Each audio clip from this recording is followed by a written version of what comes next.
One of my thoughts on a good team, definitely skills. Skills is one of the primary. I mean, that just goes without saying that if you have good skills, you need to have good skills. You need to have the skills to be able to do whatever is required for that business transformation. However, I have been on teams with really, people that were like the Michael Jordans of technology, the Michael Jordans of business, very skilled, very knowledgeable in their area, but nobody liked them. They didn't like people. There was no synergies between the team members, synergies amongst the team. And then I've seen on the other side where you've had teams where maybe the skills weren't there, or they had skills, but maybe they weren't quite as skilled, or maybe everybody was skilled, but in addition to the skills, there was synergy. People genuinely liked one another. They genuinely really wanted to help one another succeed and wanted to get in there and help the client.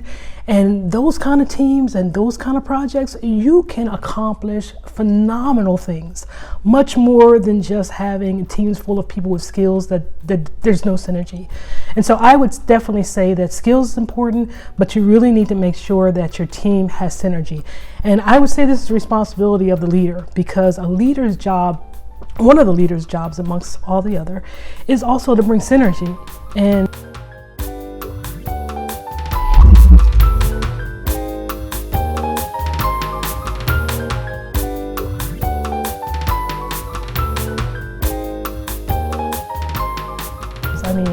it's not just about getting the job done, but also how are you building a legacy? How are you, as a leader, how are you building? I had one manager, and he said that his job was to work himself out of a job. In other words, that he was to transfer his skill set and build me up to a point that he no longer had a job and he went on to do something else, and then I could grow into that role. And so, and a lot of times that takes putting your ego, getting rid of your ego, as well as caring enough about the people on your team and the legacy that you want to leave behind. It's going beyond just doing the job, but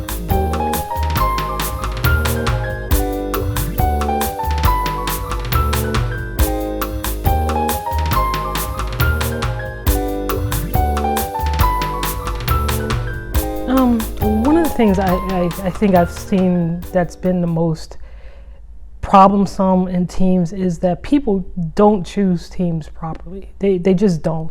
People tend to choose, and it's natural. We choose people that sometimes look like us, or we feel comfortable with. So there's certain characteristics that we just are drawn to, and so we end up pulling those people on teams. But there have been teams, I remember this one team, and this guy got on my nerves, but I remember having a problem on the team where I needed somebody to have a very aggressive personality and be willing to go over and beyond.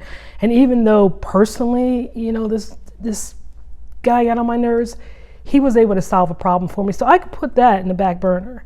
And I did. I put it in the back burner and looked for things within his character and his skill set that could help attribute to the larger part of the team. And so you honestly have to really think about not taking things so personal, but we have all this talk about diversity, but diversity really requires you to put your own ego on the back burner and take some risk.